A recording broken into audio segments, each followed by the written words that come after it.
Hello everyone, सबका welcome है आज के इस नए चैप्टर, नए टॉपिक और इम्पोर्टेंट नोट्स पे।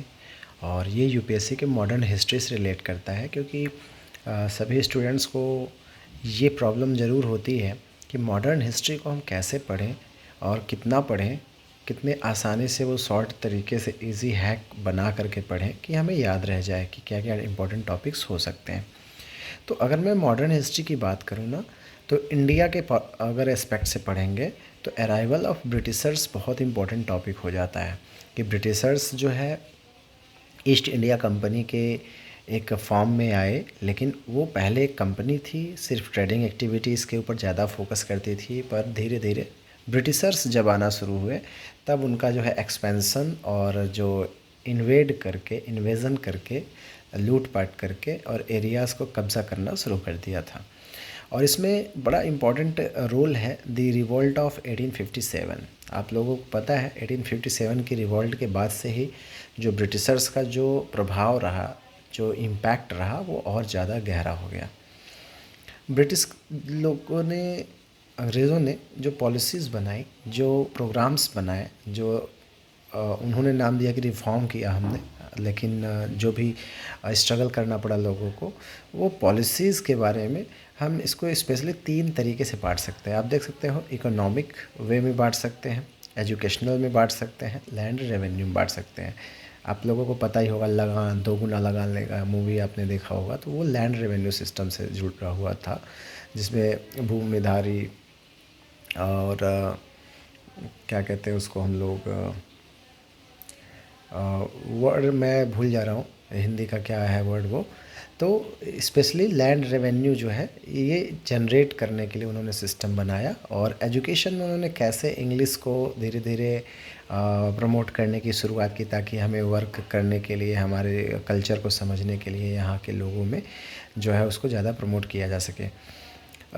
रेलवेज़ की जो शुरुआत की गई इकोनॉमिक वे में, ट्रांसपोर्टेशन के लिए रेलवेज़ को चलाने की जो सोची गई इन लोगों के द्वारा, वो रिफॉर्म्स भी आपको माइंड में रखने हैं कि रेलवे जो है वो सबसे पहले बॉम्बे वाले रूट पे चला, 34-35 किलोमीटर अप्रॉक्स, मुझे जहाँ तक याद है वो चलाया गया था। तो मैं चूँकि ऐसे ही आपको air to air, suppose that कि एक हेडिंग आपके दिमाग में फ़िट हो जाए और उसमें इकोनॉमिक वर्ड आए, तो उसमें आपको वो सारी चीज़ें दिमाग में आ जाए कि कैसे रेलवे से लेकर ट्रांसपोर्टेशन से लेकर के फॉरेस्ट्री से लेकर के सब कुछ उनके इकोनॉमिक एजेंडे में शामिल था। कैसे लैंड रेवेन्यू के ज़रिए जो है, लगान के ज़रिए वो अनाज से लेकर के बाकी चीज़ें टैक्स वसूली किया करते थे। एक्सप्लॉयटेशन तो था ही फ़िलहाल। इसके बाद इंडियन नेशनल कांग्रेस के बारे में हम पढ़ते हैं, जिसमें 1885 में जब ए.ओ. ह्यूम और एस.सी. बनर्जी ने उसको फाउंड किया। देन आफ्टर उसके बाद से कांग्रेस की जो भी एक्टिविटीज़ रही उसको आप थोड़ा सा ट्रैक करोगे तो वो आपको बहुत ही अच्छा रहेगा। गांधीयन एरा के बारे में जब हम पढ़ेंगे तो स्पेशली सत्याग्रह 3 जो उन्होंने किए वो बहुत इंपॉर्टेंट थे। जैसे चंपारण में उन्होंने इंडिगो प्लांटेशन वर्कर्स के लिए किया था 1917 में, खेड़ा में 1918 में, खेड़ा में पीजेंट्स जो फार्मर्स थे उनके प्रॉब्लम्स को दूर करने के लिए उन्होंने कोशिश की कि कैसे जो है इनकी प्रॉब्लम्स को दूर की जाए। उनका जो लगान वसूली बहुत ज़्यादा किया जा रहा था उसके अगेंस्ट में बोला जाए। अहमदाबाद में कॉटन मिल वर्कर्स के लिए ये सत्याग्रह स्टार्ट किया गया था 1918 में। दोनों ही हुए थे, खेड़ा और अहमदाबाद। नॉन कोऑपरेशन ज़रूर माइंड में रखिएगा, 20 और 22 तक चला ये। नॉन कोऑपरेशन उसी को कहते हैं जिसमें सहयोग न करने की बात कही गई थी और लोग अपने अपने जॉब्स जो है वो क्विट कर रहे थे, तो वो नॉन कोऑपरेशन था। साल्ट मार्च यानी कि नमक का कानून जब तोड़ा गया था 1930 में, इसको सिविल डिसोबीडियंस के नाम से भी हम लोग जानते हैं, तो इस पर भी फोकस रहना चाहिए आपका। Then after depressed classes association के बारे में थोड़ा ज़रूर पढ़िए आप। ये बी.आर. अम्बेडकर जी द्वारा बनाया गया था और ये थोड़ा सा जो डिप्रेस्ड क्लास वर्ड से ही समझ में आ रहा होगा आप लोगों को, जिन लोगों को लोग अनटचेबल मानते थे, जिन लोगों के लिए जो है लाइफ बहुत स्ट्रगलिंग थी, उन जैसे लोगों की आवाज़ बन के निकले बी.आर. अम्बेडकर जी, पार्टी बनाई डिप्रेस्ड क्लासेस एसोसिएशन। और इनका जो एजेंडा था कि अब हम इन्हीं लोगों को साथ लेकर के इलेक्शन लड़ेंगे अलग से। लेकिन गांधी जी ने इनको अपना स्ट्राइक वगैरह किया और गांधी जी ने जब उपवास किया तो उनकी बात जो है बी आर अम्बेडकर को माननी पड़ी और उन्होंने अपना जिद छोड़ दिया और कांग्रेस के साथ हो लिए। क्विट इंडिया मूवमेंट क्या है, इस पे क्रिप्स कमीशन या क्रिप्स मिशन क्या है, इसके बारे में ज़रूर आप पढ़िए।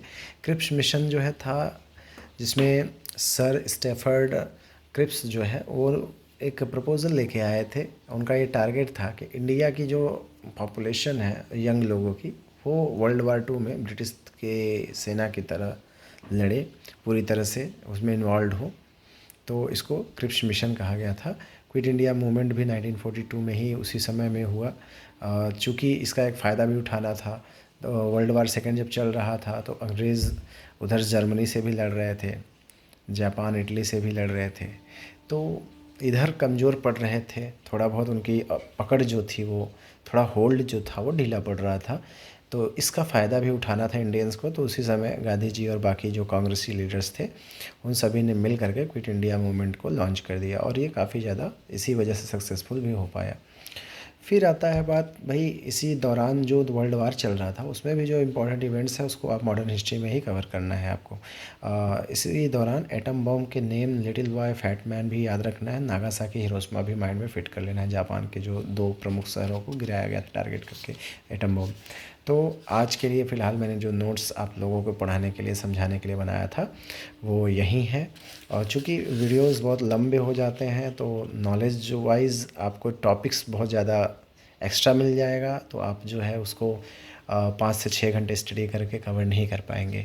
तो इसलिए जो इम्पोर्टेंट टॉपिक्स अभी आज हमने डिस्कस किए हैं इसको आप ज़रूर फोकस करिए, इसको थोड़ा सा एक्सटेंडेड वे में एक बार स्टडी ज़रूर कर लीजिए और फिर अपने टॉपिक्स कमेंट करिए, लाइक करिए, शेयर करिए, सब्सक्राइब करिए चैनल को भी प्रमोट करिए, प्लस अपने माइंड को भी प्रमोट करते रहिए, सीखते रहिए, आगे बढ़ते रहिए। और हमें टॉपिक अपना आप कमेंट करेंगे कि इस टॉपिक पे भी हमें कुछ एक्सटेंडेड वे में वीडियो चाहिए, स्पेशली उस टॉपिक के बारे में भी मैं बहुत अच्छे से एक्सप्लेन करके आपको समझाऊंगा, ठीक है। और आप देख सकते हो ये मेरा चारों तरफ का बैकग्राउंड ये, और यहाँ पे कोई भी हेल्प के लिए एआई या कोई वीडियो या लैपटॉप या कंप्यूटर नहीं है, ये सिंपल मोबाइल है और ब्रेन से जो चीज़ें निकल रही हैं आपको एक्सप्लेन किया जा रहा है डायरेक्टली। और यहाँ पे मैं अपने हाथों से नोट्स बना रहा हूँ, पेन लेकर बैठा हूँ, ठीक है। तो ये मैं रहा, आप देख सकते हो। और डायरेक्टली ये आपका पेन और ये छोटा सा डायरी नोट्स और ये आपका स्टडी प्लेस। यहाँ पे आप जो है देख सकते हैं कि जो मोटिवेशन होना चाहिए वो होना चाहिए सीखना, और कितने अच्छे तरीके से आप सीख सकते हो और अपने टॉपिक्स को कितने अच्छे से स्टडी कर सकते हो और शॉर्ट तरीके से ज़्यादा चीज़ों को याद रख सकते हो। यही मेन जो है तरीका होता है यूपीएससी के लिए आपके टॉपिक्स को कवर करने का। अपना ख्याल रखिए आप लोग, टेक केयर, बाय बाय।